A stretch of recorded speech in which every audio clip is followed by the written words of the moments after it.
Welcome to Recently Logged, where Chris Pratt does not have the ultimate charisma power to replace Tom Cruise and Emily Blunt. Well, hello there, everyone. Oh my gosh. You can't. Micah, our fans don't know who Elvis is. Well, that's kind of sad. Well, I assume. They only know Elvis through the hit movie Boss Baby. Oh gosh. There's just this guy out there who thinks Elvis was invented as a concept for Boss Baby. That would be amazing. I like to believe deep down that person exists. And I need to know this man. I need to meet this person as soon as possible. If this is you, contact us. Wow. Well, yeah, here we are, recently logged. We're doing another movie. We're doing another movie. If you can even believe it. Another movie. Well, we talk while we're way too tired for it being like almost 10 in the morning. Yeah. No. Well, I mean, we did a lot of moving around yesterday. That's true. Moved our bodies. Yeah. I threw up some Taco Bell. Oh yeah. I was about to say. I don't think either one of us is really feeling 100 right now. But yeah, here we are. We're gonna talk about a new movie with some aliens and Chris Pratt and a Chris Pratt, a crispy rat. Yeah. So do we want to just get into the basic facts? Wait, isn't there actually a crispy rat in the movie? I don't think we ever see. I know there's at least a dead rat. No. Yeah. I don't think there's ever. I think there's a dead rat on screen at some point. I don't know. I don't remember if it was crispy. I don't think that's accurate. Well, I don't think anyone's asking you, Micah. Okay. I retract me asking you. But anyway, let's get into the basic facts about this week's movie, The Tomorrow War. All right, so The Tomorrow War is a 2021 movie. Wow. Rated PG-13, 2 hours and 20 minutes. Its little IMDb description is, a family man is drafted to fight in a future war where the fate of humanity relies on his ability to confront his past. Family Guy is drafted into the war. The cast features a Chris Pratt, J.K. Simmons, Yvonne Strahovski. Yes. That looks correct. See? Okay.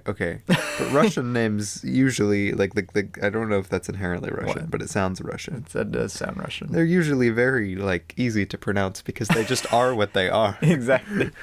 Betty Gilpin, Sam Richards, and yeah, there's a lot of odds and ends. There's a lot of other people.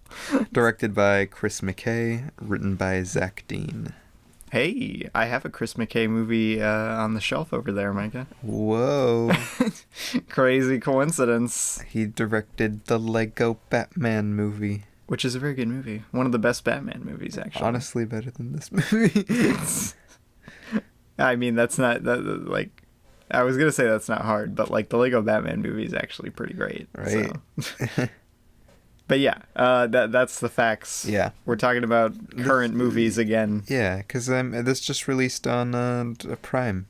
We really should go do an old movie sometime. We've only done one movie from 60s or older, you know? Yeah, I mean, it should happen. But yeah, it's just released on Amazon Prime Video or whatever. Prime That's Video. where you can go watch it if you have Prime. It is an Amazon original. You have it. Which is funny because it wasn't going to be for 90% of its production. And then it got bought up last minute. Yeah, I have a feeling that happens a lot. Not necessarily just with Amazon, but with streaming service originals, is usually they can't afford distribution, so that a streaming service takes them in, you know? Yeah. But anyway, let's get into the next segment, the opening thoughts. The opening thoughts. Hey, you said it this time. The basic. No, the thoughts. Opening. So we go basic facts to basic thoughts. Basic facts to opening. All right, Robbie, what are your basic thoughts on The Tomorrow War? On the sci-fi film The Tomorrow War? Yes, sci-fi time travel-y movie. Oh, how to sum it up? I think it is very of its time. I think if I look back at 2021 just as a year, I'll be like, oh, right, The Tomorrow War. That was 2021. Like, I don't know. It just seems very, like, typical for the era of movies we're in right now. You know, like, for that. Just kind of like, it's just kind of a semi-generic sci-fi film with an interesting premise, which happens a lot nowadays. What else to say about it? I mean, it's kind of long, honestly. Like, no, you feel the runtime. And even for how much story they're going to tell, which I didn't realize how, like, sprawling of a tale this was going to be. Right? It's I thought weird. They were just going to be like, zip to the future, zip back, we're good to go. But then there's like 2 other acts. Right. I'm like, what's going on here? But yeah, I don't know. I think it's a little long-winded. I thought it was crazy though because not to interrupt, but just to where I don't forget about this. Yeah. But a while back, like I think it was back in like 2019, I saw on Chris Pratt's Instagram story that he was filming with J.K. Simmons in Greenland on this movie, and like I was just waiting in the movie for that, and that doesn't happen until like the last 30 minutes. Yeah. But yeah, no, that was funny because you were just like waiting for it, and then I'm like, okay, well the movie is like over, right? And then it wasn't.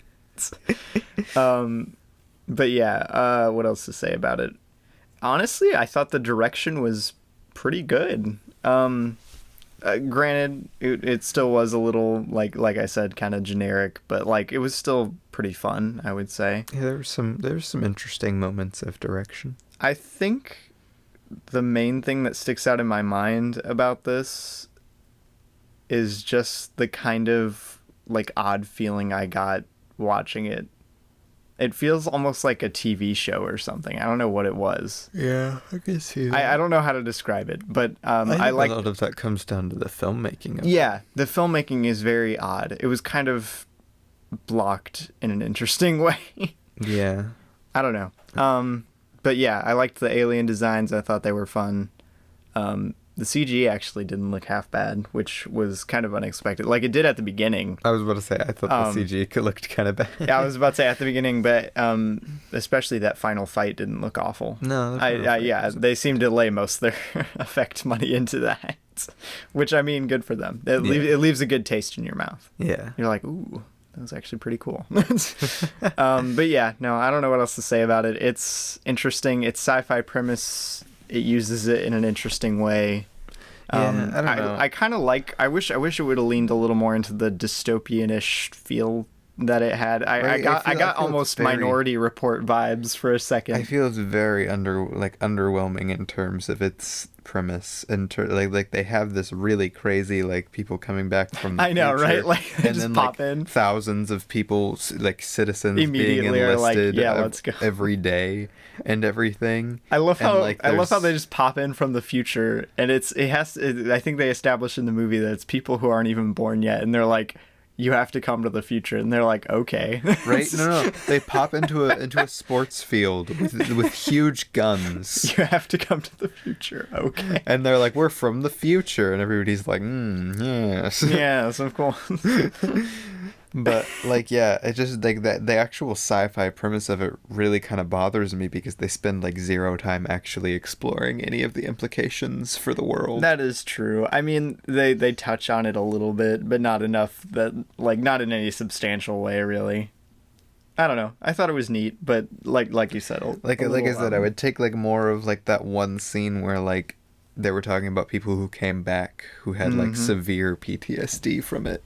Yeah, no, I thought they were gonna like use that angle a bit more, but they really didn't all that much. I mean, obviously they did a little bit. Yeah, and I'll talk about that more later. But anyway, do you want to do my basic thoughts? So tell me what you thought of the movie, Micah. What did you think of the movie? So I thought it was a fine movie. I think having seen Edge of Tomorrow, which is very similar in name and in premise. I mean, it has tomorrow in it. Like obviously they're not the same movies. There's a ton of similarities, but there's a lot even of thematic differences. There's even more differences and thematic differences. They're just similar movies, and it just always leaves a weird taste because this is so much worse in a way. I felt very underwhelmed by everything but the direction and kind of Chris Pratt's acting. He's a fine actor. Yeah, he's fine. I swear when he screamed in this movie, I'm like, am I just watching another Guardians movie? Help me. But like, I felt the cinematography and the color grading and the CG and the pacing and like everything about the movie was kind of just mediocre. Yeah. There wasn't really anything terrible in it. Exactly, yeah. It's not bad. It was all pretty, like, I was just like, okay.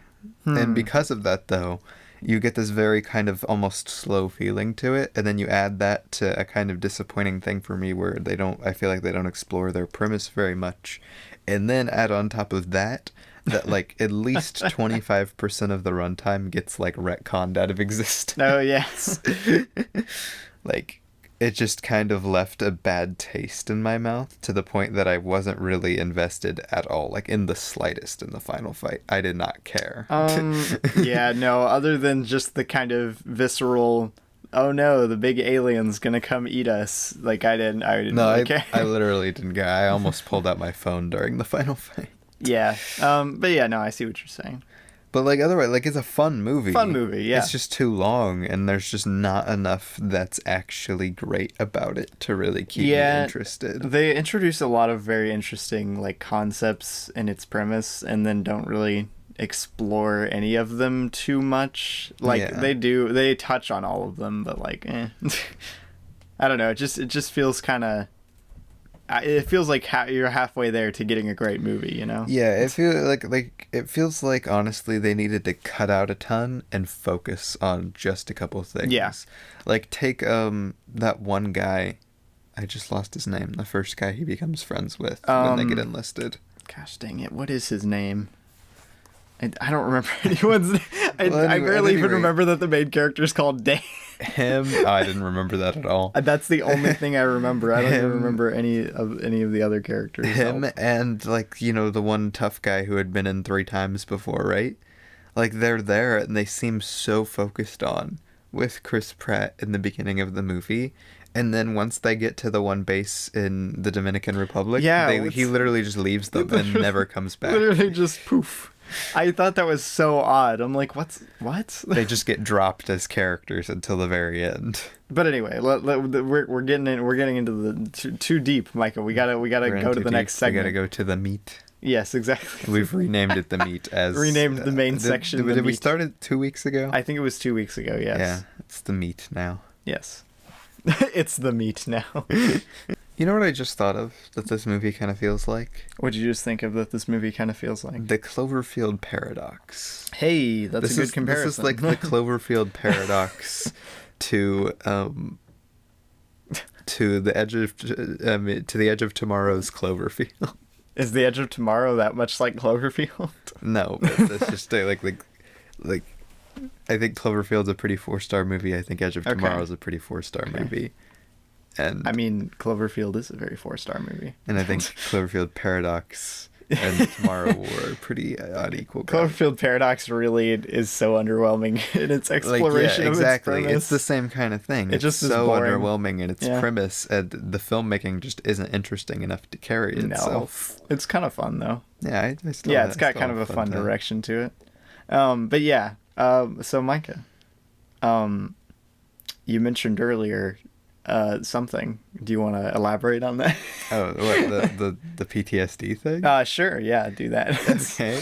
Well, yeah, I thought it was an interesting point. So in the movie, and I guess spoilers for the movie, whatever. Spoilers for We're breaking down a movie. What do you want from me? What do you want from me? Jeez. When he comes back from the Tomorrow War, they have like some really interesting filmmaking stuff of like him like feeling completely out of place coming back to war. I actually really liked that. Oh yeah, no, that was dope. I thought that was really sick. The coolest thing and most memorable thing filmmaking wise I think they did in the movie. Yeah, no, I would say so. And like it felt very Lego Batman-y in direction, if that makes sense. Is that a compliment? I know that's a weird comparison, but it really feels Lego Batman-y. Yeah, I was about to say you can kind of. I wasn't expecting this, but you can kind of tell it's the same director.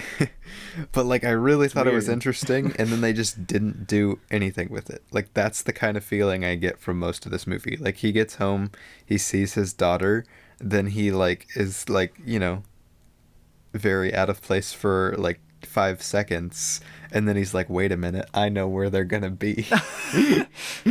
And then he's just fine. He's just fine. Yeah. He still saw like tons of people die, bunches of horrors of war, and like after that, he's like watched his own daughter in the future die, and like once he figures out where they are and kills them, he's like, yeehaw, I'm fine. Hey, howdy, hey. Yeah, no, I did think that was kind of odd. I really wish they would have leaned more into the familial stuff, you know? Yeah, I wish they would have made this much more of a drama than it is. Yes. They like it has weirdly placed comedy. There's like comedy throughout this movie. I mean, yeah, but like that's not necessarily a problem. No, and I felt like a lot of it doesn't hit that well. I felt like it was out of place, not only because most of it wasn't that funny, but because it felt like it was there just to make you think that, like, just to make you like feel more comfortable in the fact that this is not a straight drama.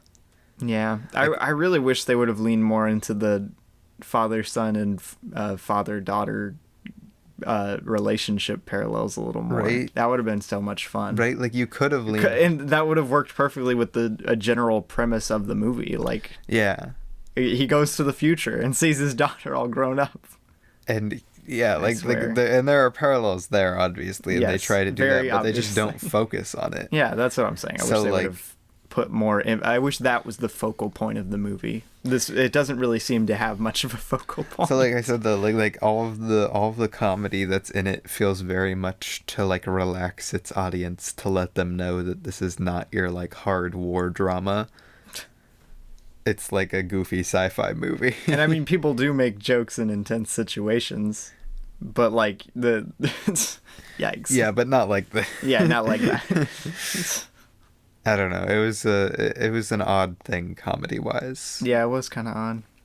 Like that stood out to me in the fact every time they made a joke, I was like, what? What do you think of having a question? What do I think of having a question? Well, I think that would be very useful about now. I was gonna ask if you had a question, and for some reason I hopped into my "What do you think?" What other questions? I mean, well, I guess since I brought it up earlier, what did you think of the alien design? I thought it was pretty fun. I thought they were pretty copy-paste, honestly. Really? I've seen a ton of aliens that look like that, especially in modern sci-fi movies. Yeah, that felt like a pretty common design. The more kind of like rodent reptile crossover kind of thing with like what I'm talking about, like the big back legs so they can run fast. Yeah, I felt they were very generic in design. The only interesting thing I think was the little tentacles. I thought the tentacles were so cool. That shot the the white spikes. I thought that was pretty cool. Bro, if like 8-year-old me saw this movie, you would have thought that was like the coolest thing. But also, like, what the heck's up with the fact that they have like no armor to protect against them? Like they don't even seem like they're going that fast. What, the soldier? Like the spikes or anything. And apparently the creatures are just terrible aim. There's this one scene where there's like a billion white spikes, and they're all sitting there with their infinite mags going like, and while they're running forward, you see like hundreds of spikes going around them. Not a single one until like. They must have been aiming at someone behind. That must have been the solution, Micah. Yeah, I think honestly that it brings up an interesting topic though. The war scenes in this are done so weird. They really are. Like what's going on with the war scenes in this? Yeah, and like I said, I guess kind of more like you said when you brought it up, this film does focus a little bit on PTSD, a tiny bit, like touches on it. And it's really weird that all of the war scenes are like not hit up very COD with your boys. Not very horrifying. Yeah, they're always like, it seems like kind of fun shoot 'em up scenes, not war. Right? Like there are very easy ways to film war in a frightening way. It's a very horrifying concept. Right? Like war is not a fun time, and if you film it like that, then you can have a very effective. I'm trying to think because I know I've seen at least one movie that is supposed to paint war as a really horrifying. I mean, Dunkirk does that kind of well. Dunkirk does it, but yeah, it was one thing that was kind of like this, where it was more of a fish out of water kind of horrors of war kind of thing, and I can't remember what it is. Gosh dang it, I do know what you're talking about. I just can't remember the name of that movie. Yeah, Or even take, like, since we were talking about Ghibli movies earlier, take, like, Grave of the Fireflies, yeah. For example, that movie is one of the most horrifying movies I've ever seen, and it's all about war. Yeah. Like, it's very easy to make war scary, like, because it is heavy, scary. But, like, honestly, war seems like a good old time with Chris Pratt in this. Yeah, I don't know. He's like, because he's like ex-military, they're like, all right, do this, and he's like, yeah, I got the new plans. I got it. Come on, guys, form up. Don't even worry about it. Yeah, you two, no experience, you're gonna run point. You're gonna run point. Yeah, go check around that corner. Bro, when he first sent the two people, I thought they were gonna die immediately. Yeah, I thought they were just immediately gonna die. And they both did die. Yeah, they did die, but it was a little later, Micah. So. And I feel like they didn't even explore the concept of what's-his-face, big white spike tooth guy dying of cancer. Like, the whole thing where, like, him telling Chris Pratt that his character, like, he didn't save anybody. It's because they just ditch the side character, which are very, like, they set up some kind of fun side characters that I would have loved to see explored more, but they just kind of ditch them until the third act, when they need them again. And I love the premise in there that, like, despite all of, and it plays into the kind of the horrors of war kind of side of things, where despite Chris Pratt's efforts to save people, it ended up causing more people to die. Exactly. And yet he doesn't even seem too torn up about it. I know, right? Like, yeah. He's like, yeah, whatever, my daughter's here. Wow. I don't know. I just thought the war section of the movie, which is a weird section, because it really does break down into, like, 3 chunks. Yeah. It's even, really odd. Not even, like, acts, but just 3 chunks. I swear, you could have just cut out the like first half and like latter half and just had it be like an interesting little war movie. Right? Like I said, like, there's 3 chunks here, and they all could be, like, crafted into their own movie. Exactly. Yeah, no, it's such an odd movie. Like, the more I talk about the more... Is this based on a book? It feels like it maybe should be. Like a novel? That would be interesting. Yeah, like, just by the fact that it's one of those kind of things that feels very... underdone. Yeah, There's exactly. a lot here. It's like, why are there so many good ideas here, but none of them are really, like, given time to be fleshed out? Kind of like Chaos Walking. Yeah, like Chaos Walking. Of course, this is better. Yeah, I was about to say this is better than Chaos Walking. Yeah, I might as well just look it up instead of trying it. Yeah, I would just say, is Tomorrow War based on a movie? You find out something new every day. Based on a book. I said based on a movie. It's based on a book. That makes so much sense. that really does. Yeah. Dang it. I hate how much book movies I know, right? Feel I like was about to say movies. any novel adaptation movies, it's almost always easy to tell if it's a bad adaptation anyway. By the fact, because, you know, a good adaptation, you're adapting it to the best possible way to screen, which usually means ditching a lot of the concepts of the book. You usually need to usually focus in on 1 or 2 things that the book introduces and just boom, do them really well. Books not only can be a lot longer, but they also are a completely different style of storytelling. Yes. So, but yeah, no, it makes so much sense. That explains a lot. Yeah. Yeah, honestly, it wouldn't surprise me if it was like 2 books. Yeah, honestly, it could have been like a book series. Like I said, you could split this into at least 3 movies with no problem. Yeah. But yeah, no, it's interesting. All right, I'm trying to think of another question here. Okay. What did you think of J.K. Simmons' character? Padre, anti-government Padre. He feels a little underdeveloped. He's I know hardly I keep saying in the movie. I know he's not really in the movie that much. That really was sad to me. Yeah, I don't know. He was fine, I guess. Like, J.K. Simmons was fine, I should say. Like, and I think they have even a cool concept for his character. Again, playing into the whole PTSD thing, the fact that he felt he wasn't safe to be around his family. Yeah, which I thought they were going to bring back. Right? I thought that was like... then they just kind of brush it off. Like, it's a really cool concept for a character and for what his character is and how that could have affected Chris Pratt's character growing up and everything, and really tie into how he treats his daughter after coming back from war. But then it doesn't. Then they just don't do that. They don't do that at all. And, like, I really liked most of the things, like most scenes with J.K. Simmons in it. Like I really liked his character. I was about to say like even the stuff in the final, I thought his character was the highlight of it. Like even the whole like this is the only thing I know how to do. Like you can't not let me do this. Yeah, no, I was about to say though honestly some of the more like dramatic feeling scenes were the ones with him in it. So I mean, I guess it makes sense. Yeah, and I mean J.K. Simmons, he's a master. S-tier actor. Throw J.K. Simmons in anything and he's gonna do a good job. Exactly. But like that's the rule. It feels so like I feel like you could cut so much of this movie out and get such a nice thing just with. You wouldn't even have to do the future daughter thing. While that does help a lot, you wouldn't even have. It does help add some context to it. You wouldn't even have to do the future daughter thing to get a really like well done sci-fi war drama with the father and the son and comparing to the daughter having to do with PTSD. It would have been dope. Like that wouldn't even have been hard. That wouldn't have been a hard ask from what they have. You want to go write a screenplay, Micah? You want to see how hard it is? No, I'm saying from what they had, especially if it was coming from a book. Yeah. No, I get what you're saying. Mike's like, it's not even that hard to make a movie. Do you have another question though?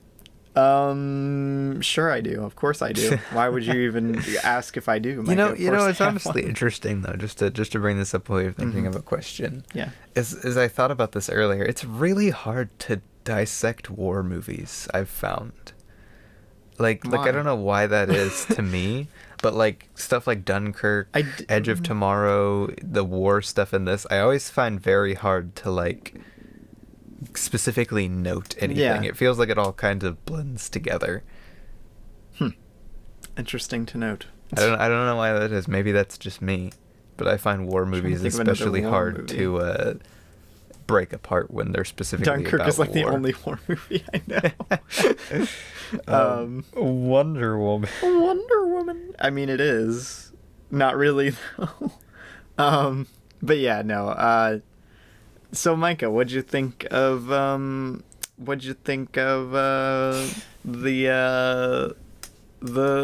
time travel stuff? What'd you think of time travel?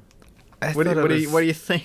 I thought it was very oddly done. I'm not I like the concept of only being able to open it up on two like continuously flowing paths of time. I thought that was dope.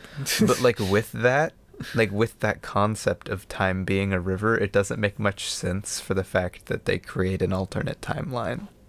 Do they though? Yes. I mean, I'm just saying, like, wouldn't they just cease to exist after the Pratt man leaves? Yeah, because then like, by that point, but like, what's the difference between them ceasing to exist and them just being in a different timeline? Oh, I don't know. Like, it's just kind of weird how they're like, we can only open it up to this point in time and this point in time, and they're always moving forward, making you think that time would work like set in. Yeah, I was about to say like set events. That concept makes it sound like you have set events that you are going to hit no matter what. It definitely does function more as an alternate universe than like the future. Right? It kind of is, like, in every way it's more alternate universe. And like it kind of was like weirdly done, and I mean they focus so little on time travel. It really is just like, okay, we're here from the future, and then the story starts. And like I said, like I feel like that's such an underdone part of the movie as well, is that whole concept of the future, like, and what are the morals of enlisting thousands to go die what are the ethics past? Here? What's up with that? And but yeah, no, I wish they would have. I bet you in the book they have like probably like multiple chapters just dedicated to the politics and whatnot. Yeah, because they like breeze by most of the UN stuff and everything like that. Can't wait for Axiom's End to get adapted to the screen.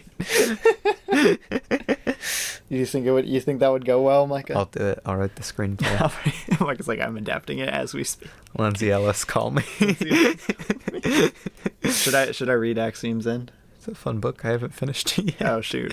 I have like the last couple of chapters. Can't even adapt it, Micah. You haven't even read it. I just haven't felt like sitting down and reading a book. I know, right? I keep going to like read something and I'm like, oh jeez. I don't know. It's terrible of me. I like books. But then again, I have a little bit of a pass because I have troubles reading. Wow. I don't have an excuse. I have like minor dyslexia. It makes it hard to follow on pages. I like audiobooks better. Audiobooks. Mike's like audiobook time. I am a very slow reader. Which is why you like movies. And I'm probably skipping a lot of the text. Oof. Well, anyway. The Tomorrow War. You're supposed to be coming up with another question, Robbie. I'll come up with a question tomorrow. What do you think of the future daughter as a character? Future daughter character. Very, very cool concept. I like it. Concept. I like the concept. As a character, yeah, like I thought she was just kind of fine, like kind of one-note-ish. Yeah, again, I hate that this is like our whole criticism of most of the movie, but it kind of is how it is, and it makes a lot more sense it being a book adaptation. No, it really does. But like, the daughter, again, very cool concept, but yet feels very like there's not much there to get you emotionally invested specifically in the daughter. It's there because you know, you think you're about to get emotionally invested, but because she's so like standoffish against her dad, like you don't like he respects that, like, you know, he just wants to be there for his future daughter. Like it feels like very weirdly like, okay, you don't get much like emotional investment out of this. Yeah, I was about to say like it's fun they're hurt in the same way by their fathers. Very, very fun. Well, not fun, but like it's a cool concept. It's a fun concept, is what I'm saying. I like the way they do it, and it's a very cool idea that like her father left her and then ended up dying. Exactly. And now he's back, and it's past him. Dude, I was like, it's like Tenet. It's like Tenet is what I thought of the first time I saw it. Are they gonna do the temporal pincer movement? Exactly. That would be way cooler. And that's the way they should. The moral of the story, Tenet is way cooler. Like I said, the Edge of Tomorrow, the aliens, man. I want to see it. I don't want to spoil this specific plot point. I would bring it up on the podcast, but I just don't want to spoil it for you. You don't want to spoil it for me? You can spoil it for me if you really want to, Micah. I just think, but no, it has more to do with Tenet than it has to do with the Tomorrow War. Dang it, I just want to watch Tenet now. Kind of a fun movie. Kind of a goofy movie. Kind of a slow movie. It is kind of a slow movie. Like, I like Tenet, but it's not one that I would jump to turn on at any point. I always forget how much of a Nolan fan I am until I bring up one of his movies. I'm like, I do like me some Nolan. I'm always like, no, I'm not a Christopher Nolan guy. And then I remember Inception exists. I'm like, dang it, not again. Yeah, I don't know. Like, honestly, I feel like it's kind of soon to go into like closing thoughts. I know, right? Like, we haven't even really been talking about it that much, but like, there's not much to it. Because there's three big chunks of movie, and they all have similar problems. And you could break that down into like, how would you break that down? Because I would break that down to like early and war initially, then like middle weirdness, and like after he meets. Like, after they get to the Dominican Republic to, like... Yeah, no, that's how I would break it down. Because the Dominican Republic, I would definitely cite as an act break. And then like, they're done introducing stuff, it's just time for the story to go. And then when they get to... Like, then when he gets back to the end of the movie. Or, like, the three chunks, I would say. And, like, they all are weirdly different, but weirdly the same in their problems. Yeah. No, it's a weird movie. Each one introducing cool new concepts. Exactly. And each one... Not really exploring them to our satisfaction. And a lot of them dropping in the next chunk. Yeah. Like I said, the PTSD to chunk 3 is just dropped. Honestly, 1 and 3 are way more coherent than 2 is. Right. And the side characters to to chunk 2 is just dropped. Yeah. Yeah, and I think chunk 2, if you will, is really the most boring part. Is probably my least favorite part of the whole movie. Like I said, it feels like that's the part of the movie that I said that I was referencing, and when I said you could just like, it gets kind of retconned by the end of the movie. Yeah. It kind of is pointless, other than just finding the cure thing. I mean, it fleshes out, well, I imagine it was there to flesh out the relationship with the daughter a bit more, but it really doesn't really seem to add that much. Okay, and what really bothers me, in my opinion, what really bothers me, what bothers you, Mike, about this is that I feel like they didn't need to use the toxin at all. Like, it felt even more pointless. You know how they just kind of blow everything up? Yeah. I'm like, okay, they could have just dropped a nuke. I know, right? Like a tiny little bomb, blow up the entire thing, and then come back and make sure everything's dead. And if not, blow it up again. like you blow it up again. Once they know where they are, like, they didn't have to wake them up and stab them with the serum like they did. Yeah, I mean, I don't know.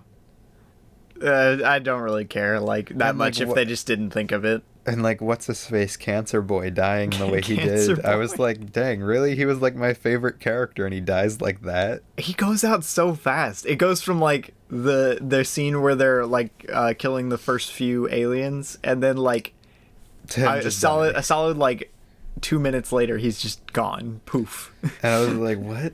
Oh my god. And like I said, I wasn't very emotionally invested in the final fight at all due to everything coming before it.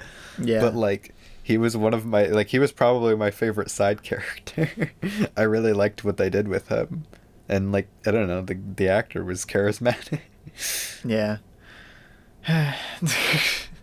I feel like you should just go read the book is the moral of the story. What if the book is just incoherent garbage? This actually is the superior version of the story. It handles its themes way better. Speaking of which, what's up with the whole job thing? You know, like I was trying to think thematically. What do you mean? What's going on with the job at the beginning of the movie? Oh, like what's the thematic purpose of him losing the job? You know, I didn't think of it. I couldn't think of anything. Yeah. No, I really don't have. And it spends a lot of the filmmaking time. Like it puts a lot of importance on it. I was about to say, this is the first thing we see.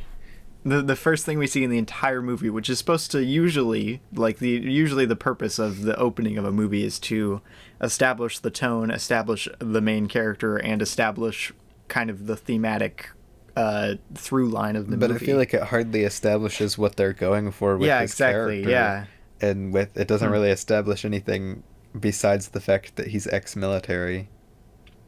Yeah, no, it's weird. I kind of want to give this a second go around someday, but not enough that I would be like, hey, let's go watch. And like again with the PTSD element, like as stupid as it was when he kicked the trash can apart, I thought they were gonna do something with him having like anger issues. I know, right? And then he kicks the whole wheel off of the trash can. But like and like combine that with PTSD, and you usually get somebody who's kind of dangerous. Yeah, I was about to say like his father. But no, he's too good of a guy for that, Micah. He's a family man. He's a family man who just wants to help people. He's a family man who just has a good heart. He's just there to save lives. Too bad war is scary. Too bad he ends up killing everybody.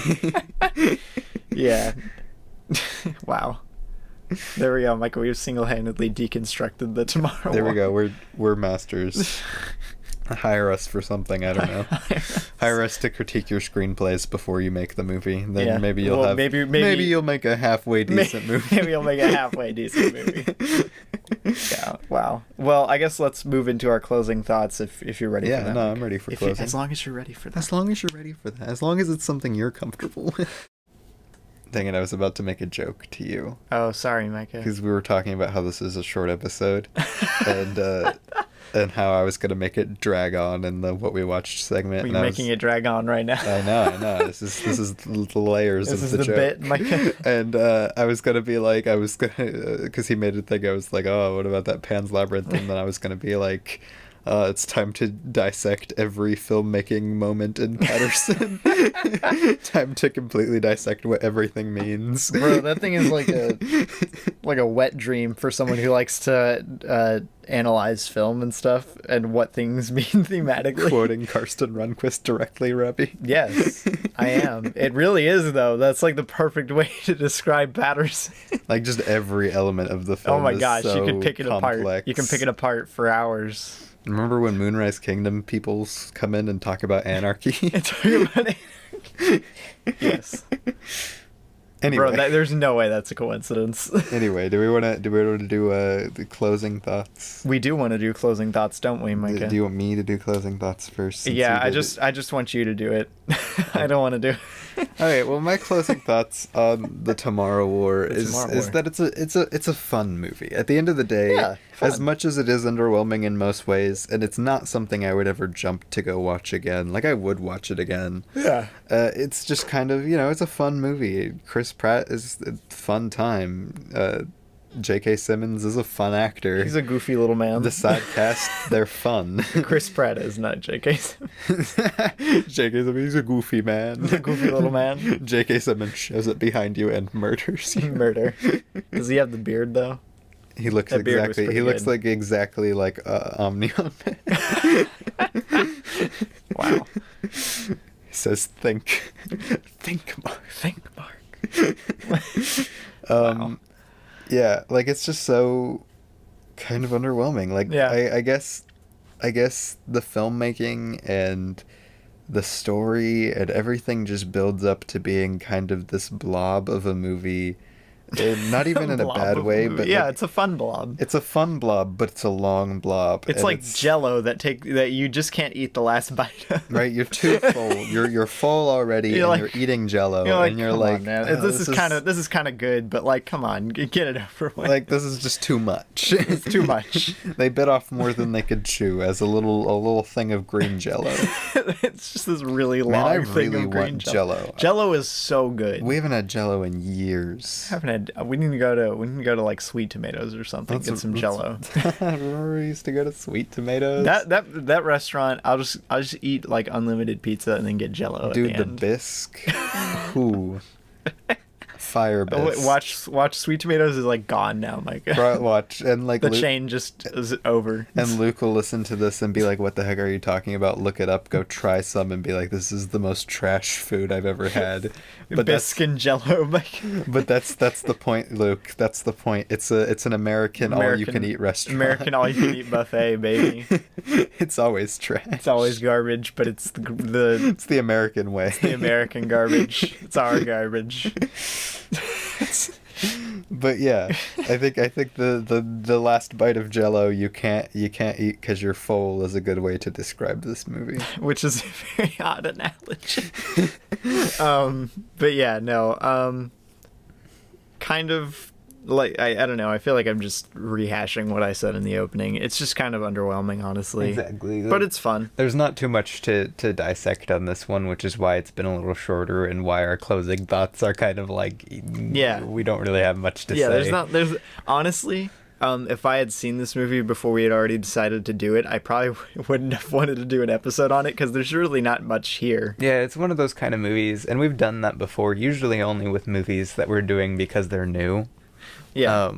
We usually wouldn't choose a movie, but there's a lot of movies that usually have like a lot of time they're book adaptations. Most of the time book adaptations just have the problem of not being thematically rich enough or fleshing out its ideas well enough. That we usually end up being like, yep. that's our main problem with it. There it is. But that's the problem. Go fix it. So yeah, interesting thing. Maybe we should do a not new movie next time. Whoa, do like 12 Angry Men, Micah.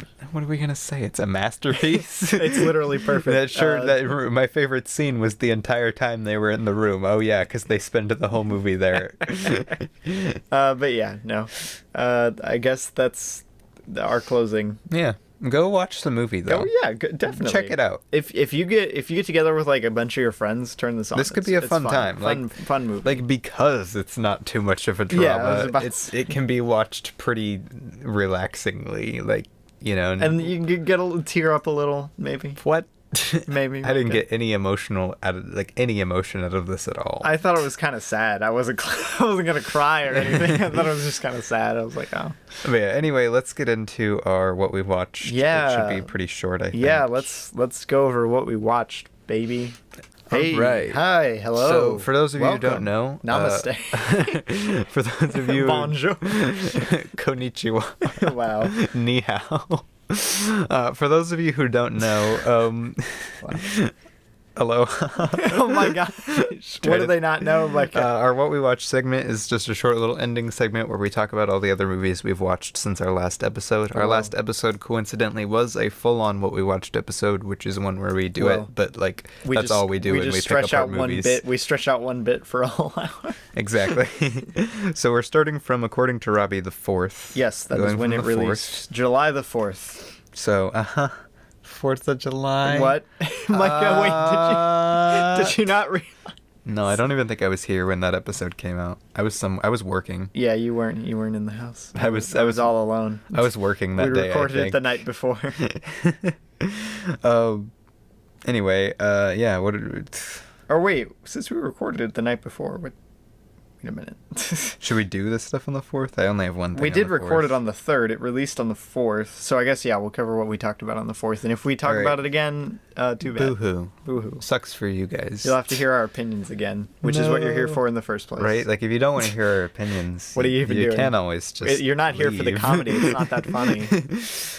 You leave. Like, I'm not saying, leave, but, like, if you really don't want to hear our opinions... Hey, we don't need a minimum viewership to get money out of this bad boy. Yeah, we're just here for the money. Alienate the whole audience. We're just here for the money. All right, start with your... Wait, I know you talked about speech and debate. I must have, yeah. Oh my gosh, what a garbage But movie. wasn't that the night before? Yeah, I guess so. Yeah, because we finished watching that. I wonder why... Yeah, well, you finished it, and then we immediately went to record the podcast. Yes. Okay, so let's talk about Star Trek. 2009 is the first one we watched. Till 2009. With Chris Pine. Hold up. A J.J. Abrams. I used to care what J.J. Abrams thought. But now I care more. Because nobody out here hasn't figured out because they're... All right, Star Trek. The 2009 movie, Spock Prime, Amazon Prime, The Tomorrow War. Boom. It's amazing. Weird full circle. Weird movie. It is an odd movie. It's another time travel movie. Was it exactly what I thought from it? I mean, like, I hate that we watched it with two people who grew up on Star Trek, and like, I feel like they kept on thinking that we hadn't watched any Star Trek. I mean, and I've watched a lot of Star Trek. I've watched a lot of the original series and Next Generation. I've seen I would say 30 episodes or something of Star Trek, but from scattered different seasons. Yeah, I don't know. Not a lot. But dipped my coming toe off of into our not exactly extensive experience with Star Trek, I thought this was a very weird movie. It is very odd. I feel like it spends a lot of its premise on trying to make sure it can exist in the Star Trek I know, canon. right? It's we need to make sure that this can exist in the Star Trek canon because it takes place alternate universe. Instead of focusing on the story or anything, I feel like that's my thing. It's very underwhelming because from its premise, it's trying to make this alternate universe from trying to make a split off timeline from the original Star Trek. And because of that, I feel like a lot of the movie is just this is how you could have been if you wouldn't have done this. And that's most of the movie. It's just them getting together again when they would have if nothing had happened. The villains are kind of underwhelming and that's it. That's the movie. I suppose that's a fair enough critique, Micah. But it's also a lot of fun. Yeah, I just didn't have that much fun with it personally. The cast is fun. I'm a sucker for a good J.J. Abrams movie. Yeah, J.J. Abrams' direction is fun. The cast is fun. I was about to say, I think his direction really shines. Other than Mission Impossible 3, I think it shines its brightest here. But I just think the movie itself, the plot of the movie was really kind of... I thought it was fine. I feel like they could do a good sequel to this. Yeah. I want to watch the second one. Yeah, no, I want to see the trilogy. Because I feel like this one was very much just, alternate timeline from original Star Trek. Now let's get all of the characters, and that's the whole thing. Yeah, I suppose. Yeah, I gave it 3 stars. I gave it 4 stars. Wow, a whole star difference. Whoa. That doesn't happen too much with us. Crazy. A full star. Then on the 5th, I watched Robin Hood. Robin Hood? Inspired by a Bread Swords video. Very good video. The 1973 Disney version. And man, Robin Hood's just... Fun movie. It's just it's a 70s movie. It really is. Nothing but vibes from 70s movies. Like, they're just so relaxing in a way. The vibes, Micah. I will say my biggest problem with Robin Hood is how it ends. It just chops off. I feel like they ran out of budget, which makes sense for the time. Because if you've watched the Bread Sword video or just know Disney history... It was during a time where Disney had like literally like no money to make that. That's why there's so many reused animation frames that people find for the first time and say their minds are blown on Twitter all the time. Yeah. But yeah, I gave it 3.5 stars. There's just so much great about it that even with the ending being very underwhelming to me, it's so good. Also on the 5th, I watched Night at the Museum, Battle of the Smithsonian for the first time since we rented it at Redbox. I thought we went and saw this one in the theater. No, we rented it and watched it at our grandparents' house. I knew it was some like special occasion, but I didn't remember what. That makes sense. It's very weird. It's like so weird. It's like if you took the normal Night at the Museum and like gave it insane comedy pills. The insane comedy pills. Like it's exactly like it's like you gotta take some of that. It's like quality wise on the same level as Night at the Museum, but like it's just way more bizarre, whack. Yeah. Makes sense. But Amy Adams is in this one, and Amy Adams is probably the best character in all of the Night at the Museum movies. I watched it just for her. I literally turned it on because I knew she was in it. Wow. How does your girlfriend feel about that, Micah? Hey, she watches movies just for Jake Gyllenhaal, so... Fair enough. I put as my review, as a joke in my review, I would have moved to the Smithsonian for you, Amy. And then underneath it, I would have doomed the rest of my wax friends forever by taking the tablet with me. Wow. Probably. I also gave it 3.5, though. Good movie. From what I remember when I was like 7 years old or something. Then also on the 5th. I watched oh my gosh, Dark Water. How many freaking movies did you watch?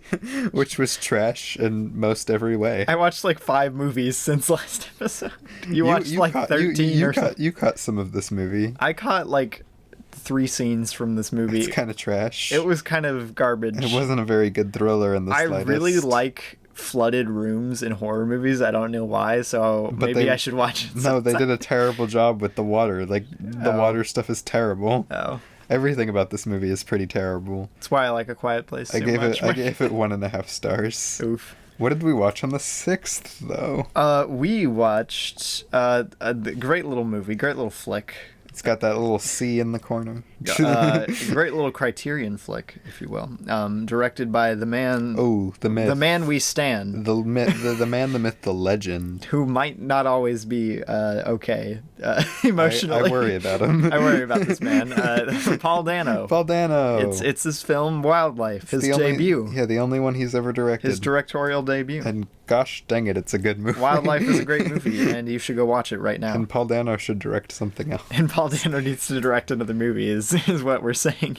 It was really good. Like, I did not expect it to be this good. I expected it to be good because I'd become quite a Paul Dano fan. Like, no, I'm a big Paul Dano fan, and I'm a big Jake Gyllenhaal fan. Yeah. And like, stacked movie, man. It really is. It's so good, and it does its theme so well, and it's paced so well. I think literally the biggest problem I have with it is I think Carey Mulligan's character kind of goes off the deep end too quickly. And that's like honestly kind of jarring. I thought that was really, but I thought that was just more of a story thing than even anything filmmaking wise. Yeah. That was just a choice to have her. But yeah, I thought it was really weird that like the moment he's gone, she's just boom. like, well, our marriage is all right. We're done. We're finished. The old me is gone. Time to have a midlife crisis and do terrible things for my son. Time to scar my son forever. Yeah. But no, fantastic movie. Oh my gosh. That really is the only thing I guess you could say you could have a problem with. This might be my favorite coming of age film. I almost bought the Criterion for this. We went to the Barnes & Noble sale I got think it was Parasite 2 days ago. instead. But like it was like Parasite, this, or My Dinner with Andre, and man, I had to buy Parasite. Oh right, you didn't get My Dinner with Andre. You still need to buy that, Micah. Oh, I like My Dinner with Andre way more than you do, Robbie. I know, but I love that movie. I love it so much. But yeah, Wildlife. Very good. 5 out of 5. Oh my for gosh, me. Great movie. Top of my review is Cries and Paul Dano. This is one of the few films I've seen that really taps into the kind of horrifying surrealness of getting older. Right? No, it does an amazing job being almost what I would almost qualify as a horror movie. I'd at least put it as a thriller for like kind of thing, but like for like the horrors of growing up, really. The horrors of realizing the reality that your parents are people too. Yeah. Not like, just your parents. Like it does an amazing job. Yes. With that. Good stuff. Wow. You can't recommend Wildlife enough. Go watch it right now. After all of those movies I watched, I didn't watch another movie. What did you rate Wildlife, by the way? 5 out of 5. I gave it a 4.5 out of 5. Then I didn't watch another thing till the 10th when we watched The Tomorrow War, Neither but our sister was in town and she doesn't like movies. Yeah, she doesn't really like watching movies. Then on the 11th, I watched Despicable Me. The Me was despicable, wasn't it? Fun time. I watched it with my girlfriend. And she hates Vector, and that's the worst thing in the world. She hates Vector? Vector is the greatest cinematic character ever put to screen. Vector is like, take like Daniel Plainview. Vector is 12 Vector steps. is 12 steps. 12 steps. 12 times the character that Daniel Plainview. Vector is literally the greatest villain, greatest character, and greatest cinematic storytelling in general thing ever. Honestly, if it was just all of the scenes with Vector in it, it would be a 5 out of 5. It would be. I gave Despicable Me 3.5. We did an episode on it too that you can go check out. And then later, I think we did anyway. I watched Patterson with my girlfriend. Patterson. She hadn't seen it yet. It was my second time watching it. Yes. Unfortunately, the viewing got interrupted because I threw up. Well, it was that emotional, Micah. You couldn't control yourself any longer. No, I ate some bad Taco Bell. Oh. Like I felt terrible the moment I ate that Taco Bell. You always got to check the date on those, Micah.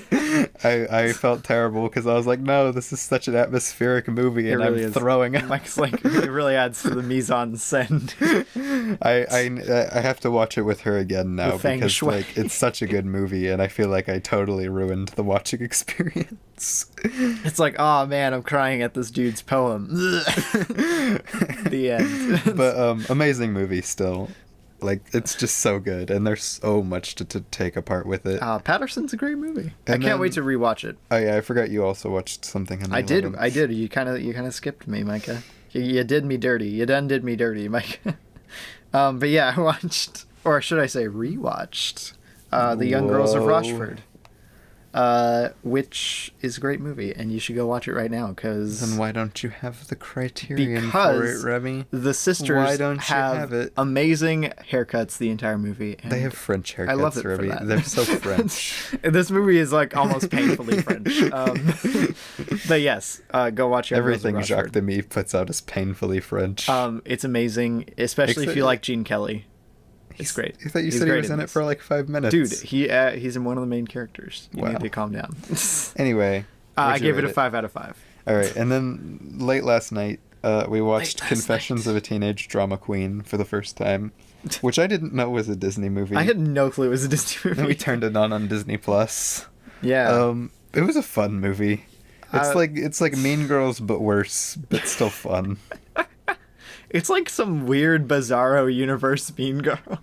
Right, like where it's not about the mean girl. Right, it's like stylized too in a weird way, and like it's just a whack movie. It was fun though. Like I had fun. Kind of a fun movie. I think the best moment of stylization is that Lindsay Lohan almost literally changes clothes every like location change. Literally, like anytime there's a new scene, she has it on a different outfit. Even if she didn't have time to change, like in movie, like most of the time she does it, she's just in a new outfit, and I'm like, what? What is going on? Also, what's with all of the parallels between this and Lady Bird? Right? What's happening there? I think very How did it happen? My review was it's literally in every way just Lady Bird if she had the power to change outfits every cut. My review was just AO what? I gave it 3 stars. It is a pretty rough movie. I gave it a 2.5. But it was fun. It's kind of rocky. I'm a sucker for a good Lindsay Lohan movie, though. Right? Like, I really liked the cast. Lindsay Lohan, and Alison Pill and Megan Fox. Call me crazy. That's I a don't good really cast. like Megan Fox that much. That's not that wild of a take. Like, I just... I just feel bad for her. Yeah, for real, though. She got treated horribly for a long time in Hollywood. Yeah, I don't know. I haven't been a fan of her in anything I've seen, really. Yeah, neither have I, but, like, I just feel bad for her. Yeah, no, I do feel bad for her. No one should have to go through that, man. Darn Hollywood. Curse you. Ugh, Michael Bay. Ooh. Yikes. Okay, well, on that note... Women, stay away from Michael Bay, please. Please. Yikes, man. Hey, what was that Michael Bay? I watched our first Michael Bay movie. It was, it was the one with Ewan McGregor and Scarlett Johansson. Yeah, Scarlett Johansson. And I feel bad for Scarlett Johansson. Yeah. Oh man, yikes. I just feel bad for women in general. Right. It's kind of a sucky industry for them. No, it really is a sucky industry for women. But anyway, go direct more films. I was about to say more female directors, please. I'll take it. They've directed some of my favorite films. Hey, they directed one of my favorite films. Pretty good. There's a PSA for the end of the episode. Yeah. The Tomorrow War. It has nothing to do with the Tomorrow War. Let's go. I don't think there's a baby. single moment of feminism in the Tomorrow War. It's a Chris Pratt movie. I guess his daughter being a colonel. There you go. Oh, okay. She saves the world. I didn't even think about that. There we go. Wow. Not her world. Not her world, but a world. Everybody died. Well, everybody died, but yikes. Well, anyway, we'll catch you guys in the next one. Maybe with an old movie. Maybe not with a super old movie, but an older movie. Maybe we'll get Micah to watch Doctor Strangelove again. Maybe like a 70s movie. Okay. We'll do Suspiria. Nice. Ooh, Suspiria could be fun. Suspiria could be fun. I love Suspiria. Be a hard movie to talk, to break down though. Yeah. But yeah, have a good week. Yeah. Enjoy. Do it just because we said so. Watch some good movie. Watch Wildlife. Go buy something. Go buy a Criterion from Barnes & Noble. Watch Wildlife and watch Patterson. That's the takeaway. There's no reason to not go buy a Criterion from Barnes & Noble right now because they're normal price Blu-rays right now. If you need money to feed your family, maybe don't do it. Well, yeah, I didn't buy 2 because I gotta buy myself. Like you said, there's literally no reason. I didn't buy 2 because I gotta buy myself a new phone. Bro, I bought In the Mood for Love on Blu-ray, and I can't wait to watch I'm sorry, it again. but the Parasite Blu-ray is just so good looking. It really is. I can't get over it. In the Mood for Love. Also go watch In the Mood for Love. And maybe Parasite. I don't know. We haven't seen it yet. But that's why we bought it, was to be able to watch it. We'll catch you guys in the next one. Goodbye. Bye.